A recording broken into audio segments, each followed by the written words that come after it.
Hello everyone, this is FoxyPapaSmurf, or FPS Gamer for short, and today we're doing yet another Halo 5 Forge map showcase. For those of you that have been in the Halo community for a while, you will probably recognize this map as a Snowbound remake. And this map, entitled Snowmound, was created by -0. So a special shout out to him for making this awesome remake. It's one of those maps that's very, very flexible and fun for a lot of game types. For those of you less familiar with the original map, it takes place in the snowy environment, which for Halo maps is pretty rare. We haven't had many of those.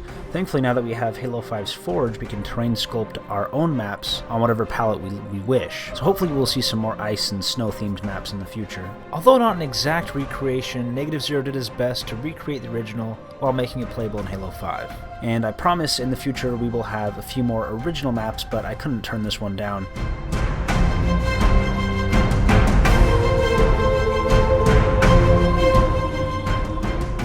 As I said, the map is very faithful to the original, with a few creative liberties taken here and there. The dimensions aren't exact. He didn't go through any exact measurement process to create this map. It was all done by memory, which I actually find more impressive, seeing just how close he got to the original as far as proportions go. And we all know how hard it is to get proportions and scaling right when transferring these maps over.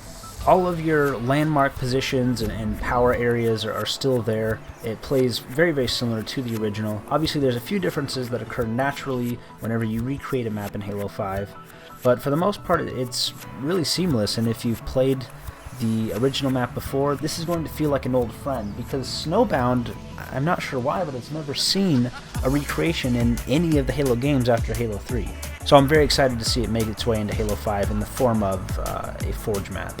Personally, it was one of my favorite maps that launched with Halo 3. As far as the gameplay mechanics go, as I mentioned, it plays very similarly. One of the creative liberties he took in creating it was adding this additional drop-in from the top, which really, really speeds up the gameplay. I really like it a lot.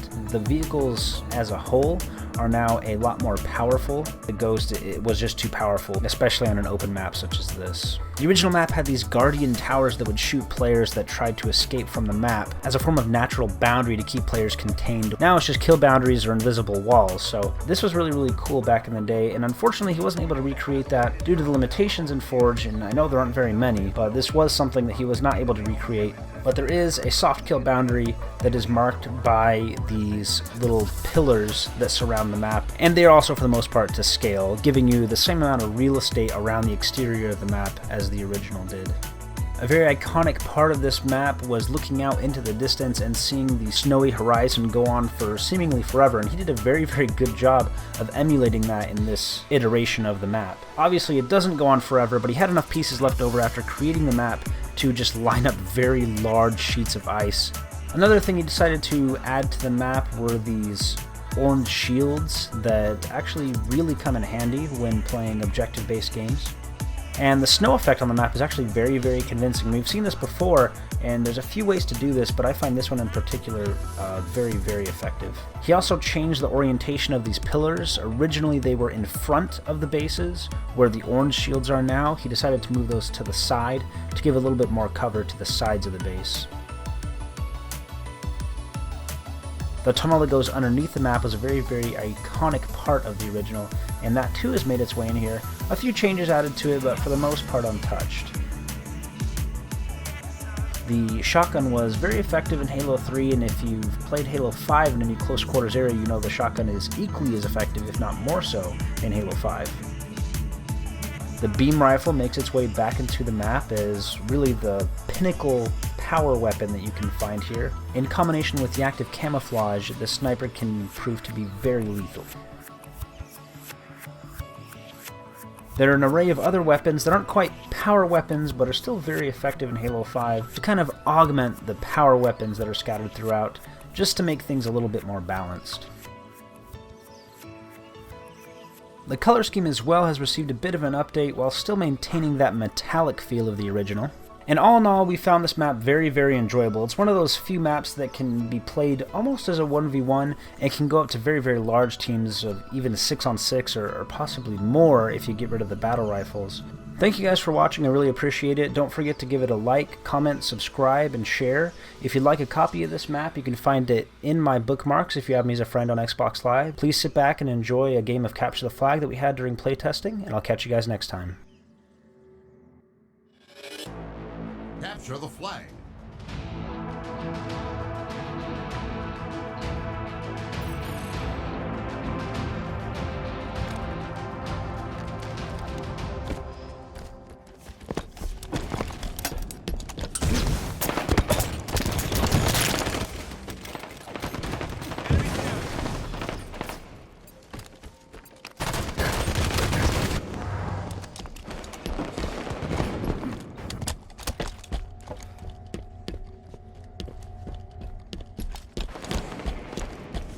Protect our carrier. Off my shield.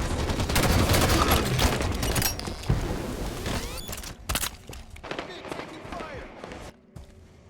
Enemy team scored.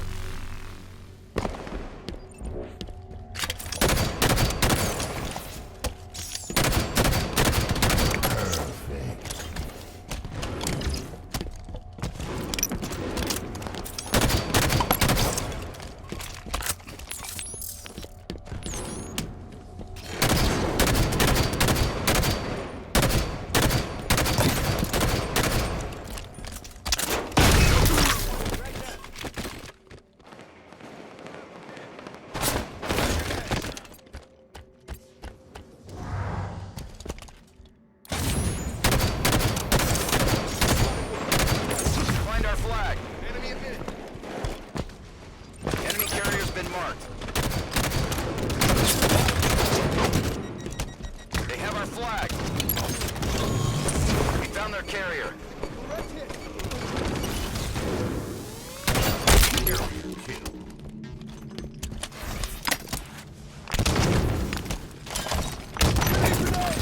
We returned our flag.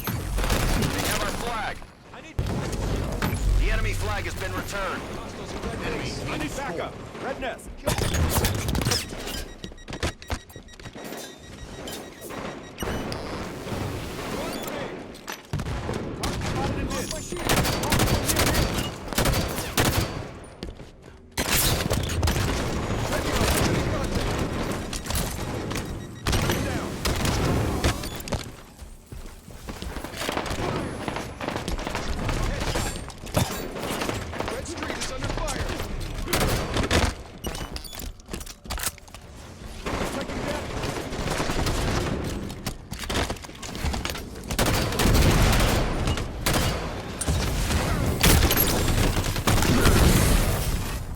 Beam rifle in 10 seconds.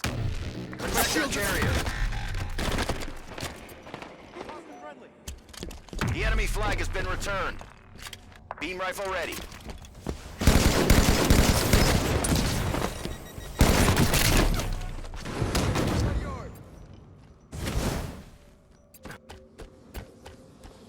Defend our carrier. Red base has enemies. They have our flag. carrier kill.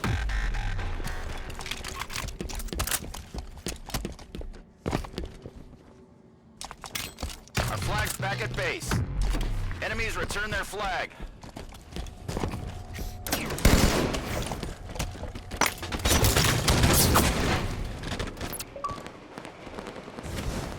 They're firing on red yard.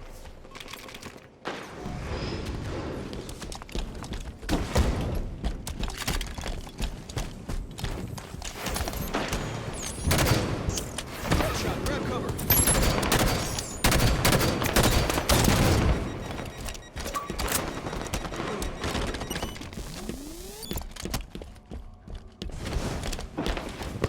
Red yard, enemy contact.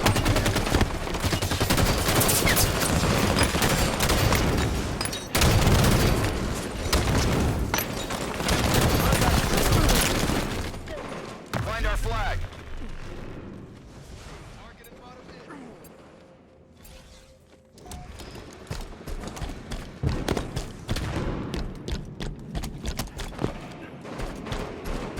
Our flag's been taken. Spotted Spotted the enemy flag carrier. They have our flag. We found their carrier. Defend our carrier.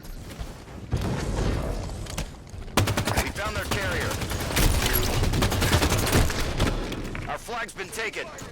Protect our carrier. Taking damage in red nest. Headshot. Grab top.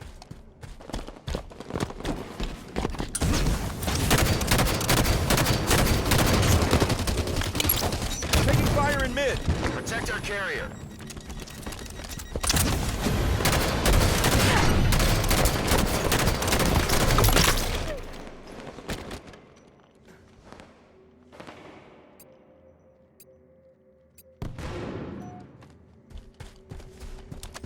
Spotted the enemy flag carrier.